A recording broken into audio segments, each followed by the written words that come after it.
بسم اللہ الرحمن الرحیم نحمدہ ونصلی علی رسولہ الکریم اما بعد۔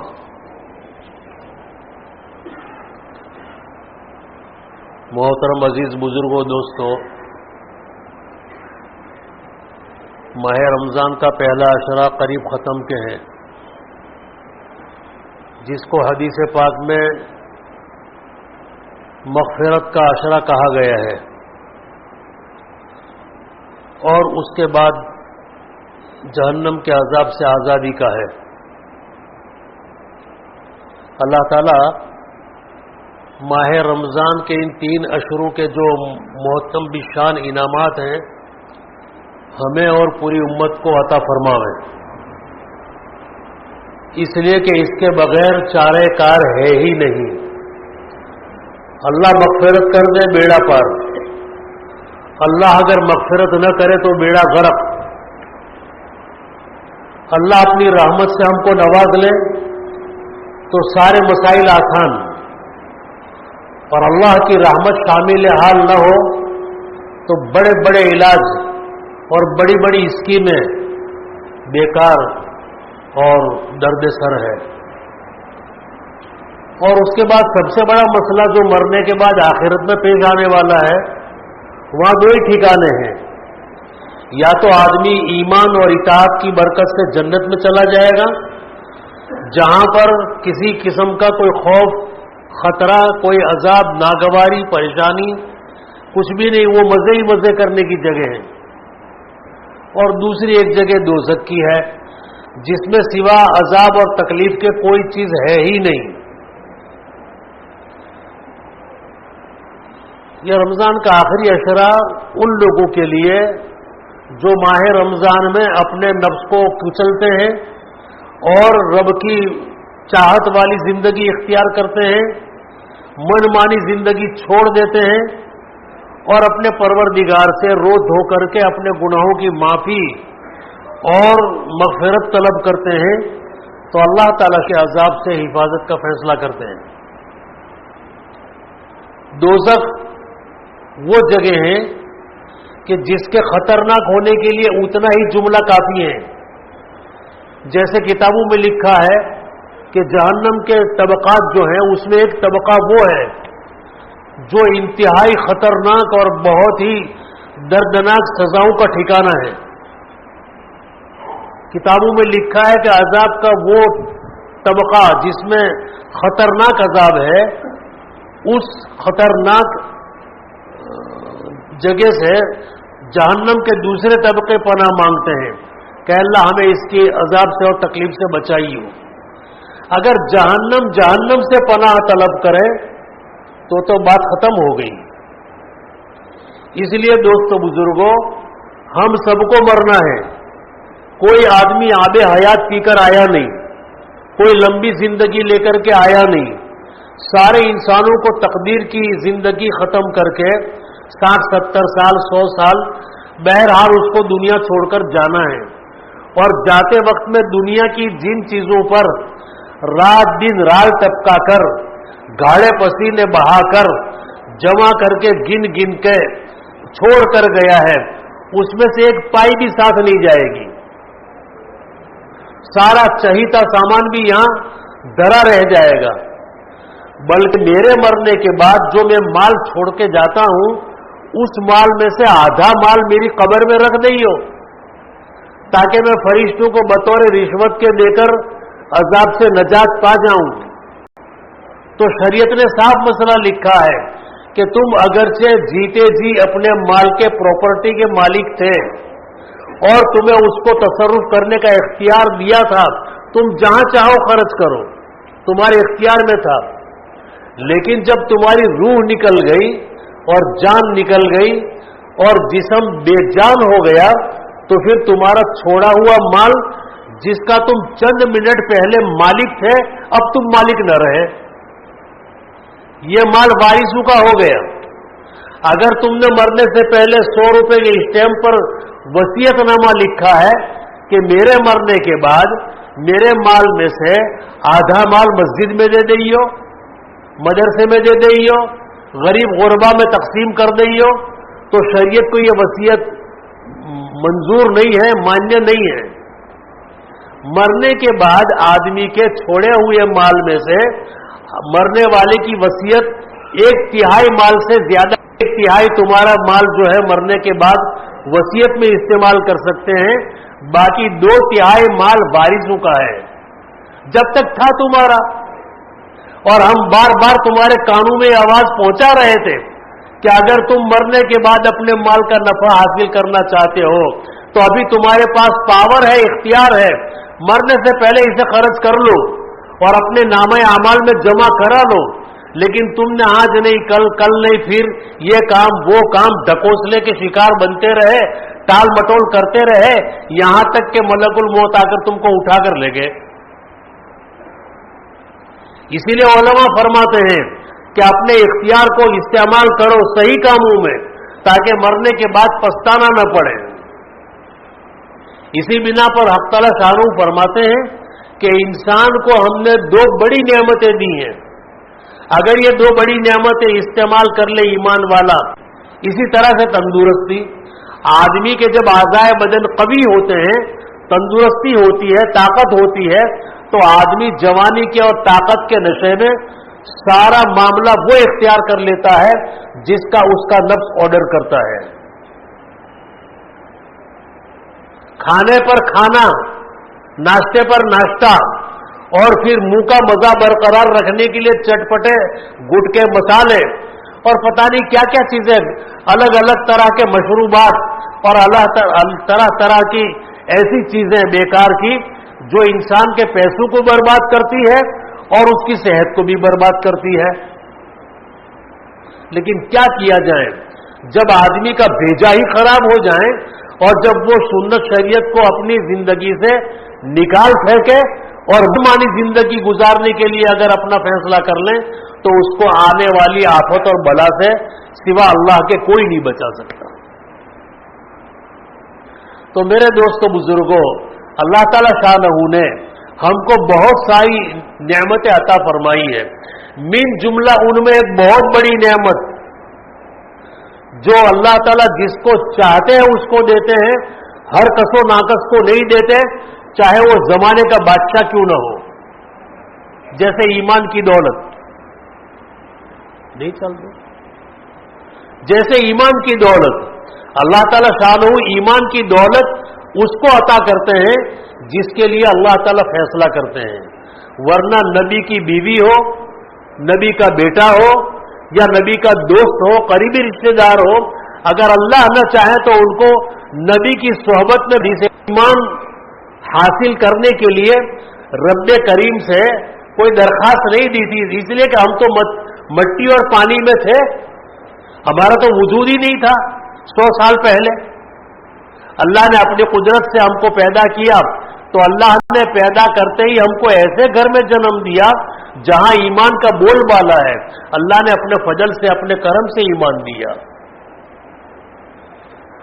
اب ہر ایک کو اپنے ایمان پر فخر ہے کہ میں مسلمان ہوں، میں مومن ہوں، اور پھر جو ڈگریوں کے جو شوشے لگے ہوئے ہیں، آدمی مونچھوں پر تاؤ دے کر کے اپنے جو شوشے ہیں وہ بولتا ہے۔ کیا نام ہے بھائی آپ کا؟ میرا نام حاجی عبداللہ ہے۔ کیا نام ہے آپ کا؟ میرا نام حافظ سلیم صاحب ہے۔ کیا نام ہے آپ کا؟ کہ میرا نام مولانا عبداللہ صاحب ہے۔ طرح طرح کے القاب کے شوشے لگا رہے ہیں، بھائی ایمان کے بلبوتے پر ہی تو لگ رہے ہیں، لیکن کبھی ہم نے اپنے آپ کو پوچھا کہ مومن کسے کہتے ہیں؟ کیا مومن گوشت کھانے والے کو کہتے ہیں؟ کیا عبداللہ اسماعیل اور محمد نام رکھنے والے کو کہتے ہیں؟ کیا مسجد میں آٹے پھیرے کرنے والے کو مومن کہتے ہیں؟ کہتے کسے ہیں؟ اس کا جواب کسی کے پاس نہیں سوا نبی کے صلی اللہ علیہ وسلم۔ ایک مرتبہ سرکار دو عالم صلی اللہ علیہ وسلم نے صحابہ کرام کی جماعت میں یہ سوال اٹھایا کہ بتاؤ مومن کون ہے؟ کیا تم لوگ مومن ہو؟ تو سارے صحابہ نے کہا ہاں یا رسول اللہ صلی اللہ علیہ وسلم ہم مومن ہیں۔ صحابہ تھے، آپ کے اشارے پر جان نچھاور کرنے والے، آپ کے اشارے پر ساری جائیدادیں قربان کر دینے والے،